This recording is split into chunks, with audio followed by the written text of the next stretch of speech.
Si pour diverses raisons vous pensez qu'Adrien dans Miraculous n'est pas un senti-monstre, être, et que tout ça c'est des conneries, bah regardez cette vidéo parce qu'elle va simplement absolument tout récapituler et je vous garantis qu'à la fin de cette vidéo vous comprendrez tout parce que vous êtes passé à côté d'un énorme bloc de l'histoire si vous n'avez pas compris cela.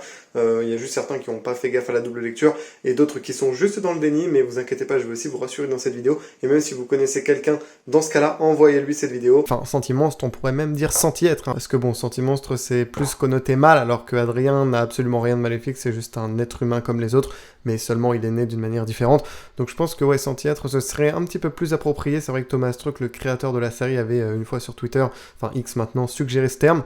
On peut voir par exemple que dans le spécial Paris de Miraculous, si vous l'avez vu, les Akuma ne sont pas appelés Akuma qui veut dire démon en japonais, mais Kamiko. Donc pour moi, senti-monstre, senti-être, bah ça dépend de ce pourquoi est créé l'être. À la base, je voulais faire court, mais... Bon, au final, ça a pris un petit peu plus de temps que prévu, donc si vous voulez une autre partie sur Kagami ou Félix, par exemple, eh ben, n'hésitez pas à me le faire savoir. Bon, je vais pas énumérer toutes les preuves.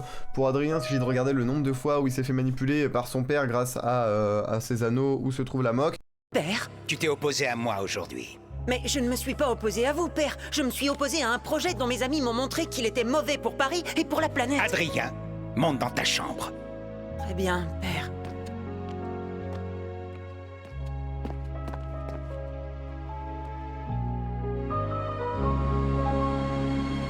Tu me représenteras.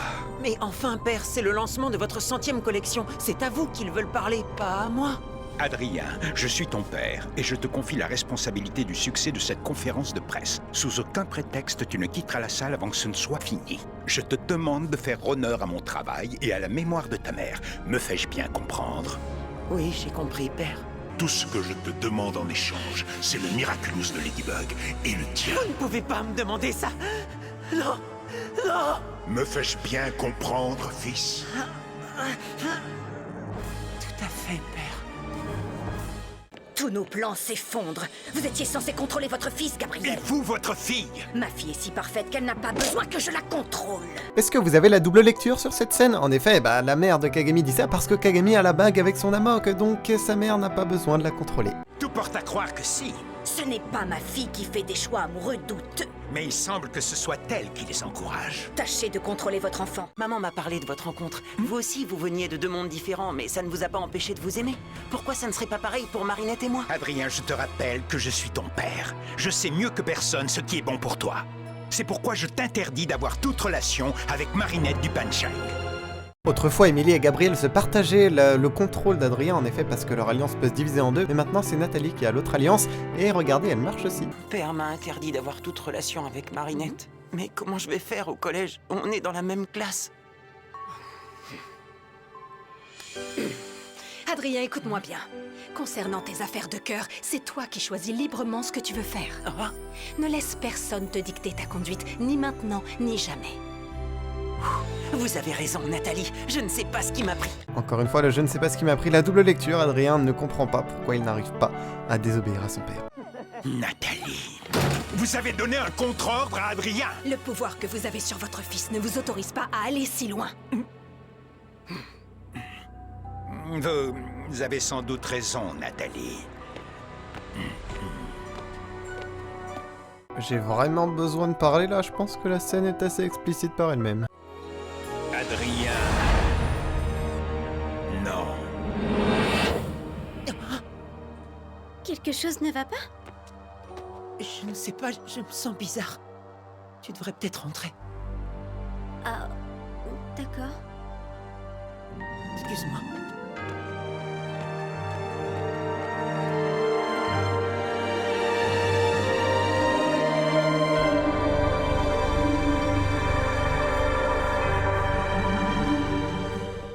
Dans l'épisode 425, Risk, il évoque une barrière magique qu'il n'arrive pas à franchir. Voilà, donc c'est le contrôle simplement par son amok. Trouve le courage de parler à ton père, Adrien.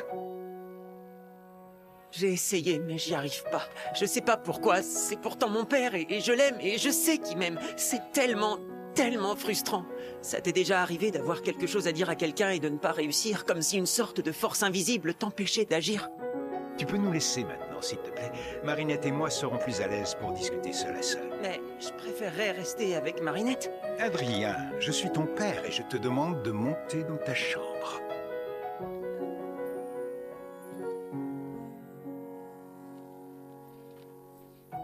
Adrien. Flag, il faut que je redescende, je peux pas laisser Marinette toute seule. Eh ben vas-y, qu'est-ce qui t'en empêche? Je ne peux pas. Je ne peux pas désobéir à mon père. Non les gars, ça plus la scène de prétention, mais what the fuck, regardez ses yeux, tout nous indique que c'est magique et qu'il peut rien y faire, ces mots, même la réelle de l'épisode, comment les scènes sont filmées, ce que dit Plag, il nargue le spectateur, Plag, il dit bah alors vas-y, y a rien qui t'en empêche, pourquoi t'y vas pas? Et vous voyez, ça c'est un petit jeu de dialogue, mais qui est tellement lourd de sens, c'est complètement fou comment c'est si bien amené. Et on a la confirmation ultime dans l'épisode 524, représentation que lui et Félix ont simplement été créés par leur mère et leur père respectivement grâce au Miraculous du Pan. Le temps passait. Aucune des deux sœurs ne réussissait à avoir un enfant. Rongée par le chagrin, la princesse curieuse finit par se résigner à revenir à la cour du roi et de la reine pour bénéficier, comme sa sœur jumelle, des meilleurs traitements. Mais même les plus grands spécialistes ne parvenaient pas à mettre fin au malheur qui les frappait. Jusqu'au jour où la princesse curieuse découvrit qu'elle était enceinte. Elle attendait un enfant. Le seigneur de guerre entra dans une colère noire. C'était sa femme à lui, la princesse sage, qui méritait d'avoir un enfant, et non pas cette princesse curieuse et futile qui avait abandonné son royaume pour un pauvre tailleur. C'est injuste! Pourquoi faut-il que ce soit vous qui ayez un enfant? Et s'il s'agissait d'un miracle? Vous ne le méritez pas. La princesse curieuse avait de la peine pour sa sœur jumelle. C'est pourquoi elle demanda au tailleur s'il pouvait faire quelque chose pour que la princesse sage et le seigneur de guerre puissent aussi avoir un enfant. Après de nombreuses recherches, j'ai trouvé une solution pour toi et ta femme, mais il y aura un prix à payer. Tu me donneras ton meilleur chevalier pour garder mon futur fils. En échange, je te prêterai cette amulette magique. Elle te permettra de donner vie à ton rêve et de le contrôler. De la sorcellerie? Jamais! Très bien. Évidemment, la décision te revient.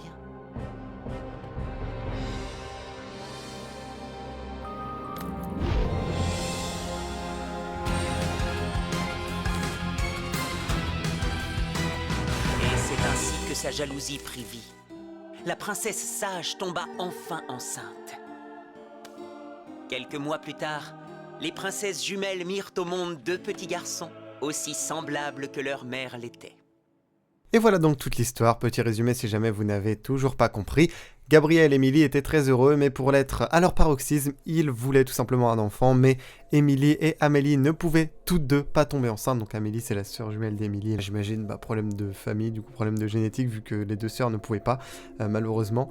Donc Gabriel a engagé tout simplement Nathalie qui est chercheuse d'objets magiques pour trouver le Miraculous du Pan. Ils ont aussi trouvé celui du papillon d'ailleurs, mais pas en même temps. Enfin bref, ils ont trouvé celui du Pan qui permet de donner vie à un être vivant tout simplement de par une émotion que l'on ressent. Et donc de l'amour de Gabriel et Émilie naquit tout simplement Adrien. Malheureusement le Miraculous s'était cassé, Émilie en a payé le prix, elle est tombée malade et a fini par périr. Ensuite on a eu tout simplement dans l'histoire le père de Félix, donc Colt Fadom, qui était tout simplement jaloux de Gabriel et Émilie a demandé à Gabriel si il pouvait pas faire quelque chose pour eux, et donc tout simplement Gabriel leur a aussi prêté l'amulette, et c'est comme ça que Félix est né tout simplement, mais lui c'est par la jalousie, comme c'est dit dans la vidéo, la jalousie tout simplement prit vie. Voilà, je trouvais que c'était important à noter. Et ensuite, comme Émilie, Colt est tombé malade car il a utilisé le Miraculous du Pan endommagé et est tout simplement décédé. Et truc de fou, si vous avez vu l'épisode en question, vous savez que Marinette a assisté à tout cela, c'était même pour elle que cette scène avait lieu, et donc elle est au courant que Félix et Adrien sont des saint-y-êtres. Et lorsqu'elle a vaincu Gabriel, ce dernier a agi en tant que bon père pour une fois, et a tout simplement donné les anneaux de mariage, enfin ces anneaux de mariage à Marinette pour qu'elle puisse ensuite les redonner à Adrien, étant donné que y a son amoc dedans et que c'est ce qui permet de les contrôler. Il a enfin retrouvé sa liberté, et il le dit lui-même, il l'a bien ressenti. Contente-toi d'être toi. Adrien, tu es le seul à pouvoir décider de ce que tu as envie de faire de ta vie. Tu as toujours les mots justes, Marinette. Quand je suis avec toi, je me sens tellement libre.